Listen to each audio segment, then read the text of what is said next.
So it's been a very long time, ladies and gentlemen, since we've all sat down and spoken about Chris Rock this much. I mean, I don't mean that in a harsh way or a mean way. It's just, how can you beat the last time you were in the headlines? How can you beat the last time you went viral? The last time anybody was really speaking about Chris Rock this much is when he made a joke towards Jada Smith, Will Smith, that whole situation. And this happened. Uh-oh, Richard! Oh, wow! Keep my wife's name out your mouth! I can't believe how emasculated Will Smith has become. Like, how emotional do you have to be? And maybe this is controversial of me to say, who knows, but when Chris Rock makes the joke, you have to get on stage and slap him. I mean, this is the same man, apparently, that was in iRobot, I Am Legend, The Pursuit of Happiness. You wouldn't think it, really. You won't. I can't even take those films serious any longer. I really can't, because he's no longer that man. Let's be honest. He's a man that likes to get interviewed by a woman who cheats on him or cheated on him, gets embarrassed, and still stays with her. I mean, I don't know how people go down these routes. I really don't. But Chris Rock is going viral once again, and I think we can all agree it's for a much better reason this time. He's going viral because of his newest Netflix special for many, many reasons, and all of them are absolutely hilarious. He addresses the Will Smith situation, he speaks about Meghan Markle and her racism claims, and he also destroys woke ways of thinking that, as you can imagine, has upset a load of people that just can't handle that. They can't handle their woke ways of thinking being absolutely destroyed by somebody this famous. It really does hurt them. It really does. But we all love it, right? We all love it. Let's start off with the Will Smith one. This is absolutely brutal but hilarious at the same time. I don't even know how to introduce it. I really don't. I feel like a load of people have been waiting for something like this. The only bad thing about it is I'm going to have to edit all the swearing out. But sit back, relax, and enjoy this. And his wife was her son's friend, okay? Now, I normally would not talk about this but for some reason these put that on the internet. I have no idea why two talented people would do something that low down. What the we all been cheated on. Everybody in here have been cheated on. None of us have ever been interviewed by the person that cheated on us on television. None of us. It's like, hey, I was sucking somebody else's. How did that make you feel?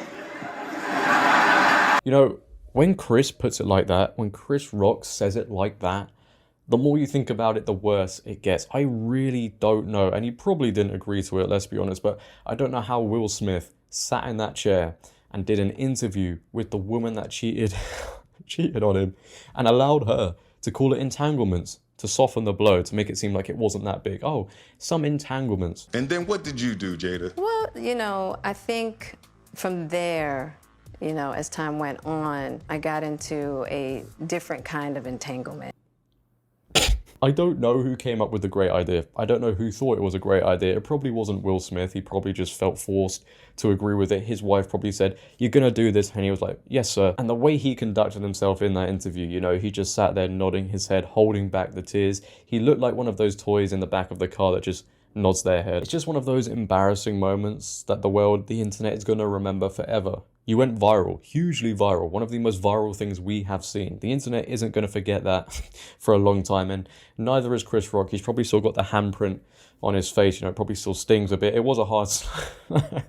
I mean, Will Smith slapping Chris Rock didn't make the situation any better. The whole Jada Smith situation, you know, just amplified the whole thing. I don't know how he walks around in public after that. I really don't. If that was me, I'd be gone forever. I really would. I'd be in the caves. I wouldn't be able to look anybody in the eyes. Maybe that's just me being too mean. Let me know about your opinions down below with the whole Will Smith, Jada Smith situation. I'd be interested to know how you guys felt about it. But let's move on to another embarrassing situation, the Harry and Meghan story. Oh yes, Chris Rock has come after that because, as we all know, the lies that have been told, the constant need to be viewed as the victims, as a large majority of people like to do these days on one side of the political spectrum. Everybody has to be a victim now. Well, Chris Rock has picked up on this and he absolutely destroys Meghan Markle's racism claims. So not only have South Park made a mockery of them, you now get Chris Rock going in and making a mockery of them.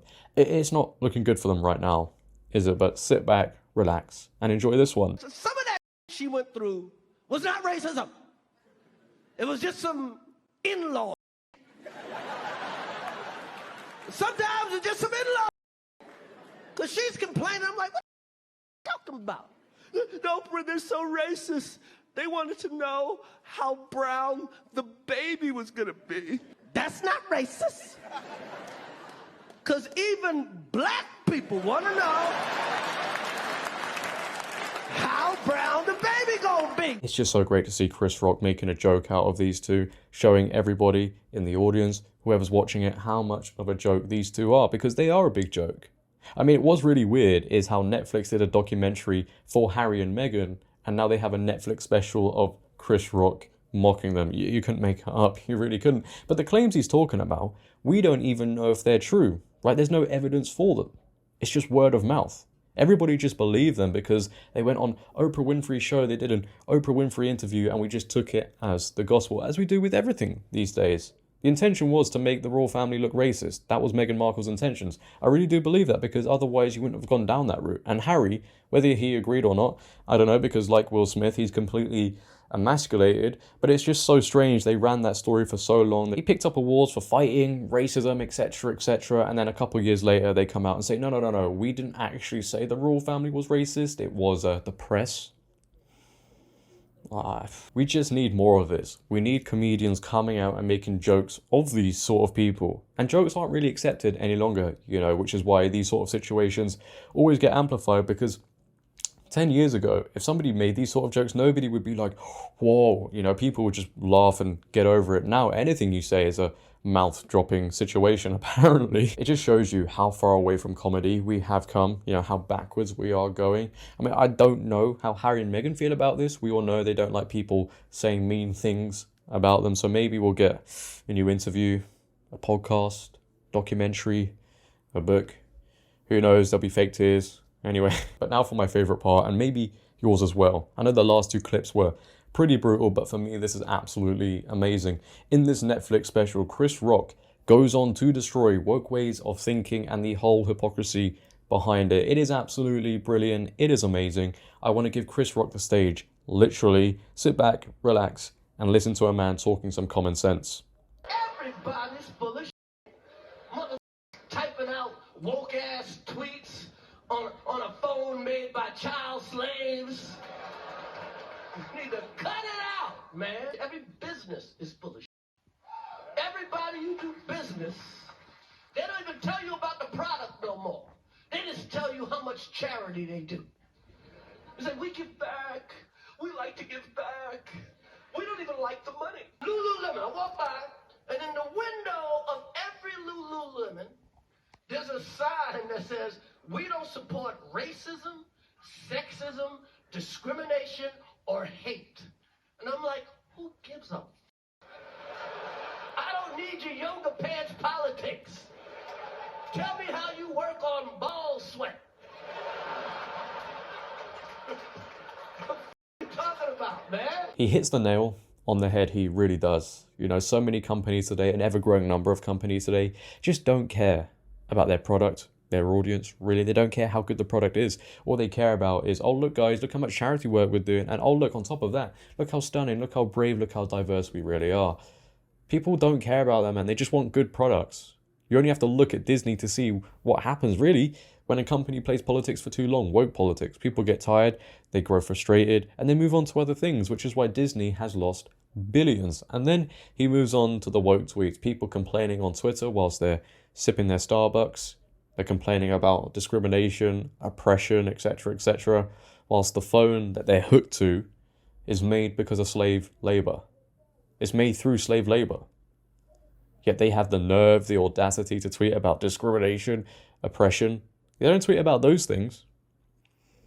I wonder why. All they do tweet about is equality in the West. We need equality in the West when pretty much everything is equal. Anyway, there's so much discrimination. I mean, it's 2023. I don't know how much discrimination we actually experience. I think it's just a false reality we all must believe in. I think Twitter anyway is completely toxic. Now, no hate to Elon Musk. I like what he's doing with the platform, or try to do with the platform, but it is so bad right now. Like, it is so bad for your health. I highly advise to stay off it. I mean, I took a quick glance at the reaction to this Chris Rock Netflix special, and Yeah, people aren't happy. They're so upset somebody could question their way of thinking. How dare he question woke culture? I mean, people are so upset they're actually calling for Will Smith to slap him again. But this is supposed to be the side that doesn't like aggression, doesn't like hate. They don't advocate for hate. They don't advocate for violence. Right. But that is the end of the video. Ladies and gentlemen, I hope you have enjoyed today's video. What did you think of the Chris Rock special? Have you watched it yourself? I would love to know. If you have enjoyed today's episode, then please, for me, make sure to leave a like rating. If you're new, hit that big red subscribe button and turn on bell notifications so you never miss a video. But until next time, it has been your boy JD. Please, for me, make sure to always have a great day and stay safe. I'm out. Peace.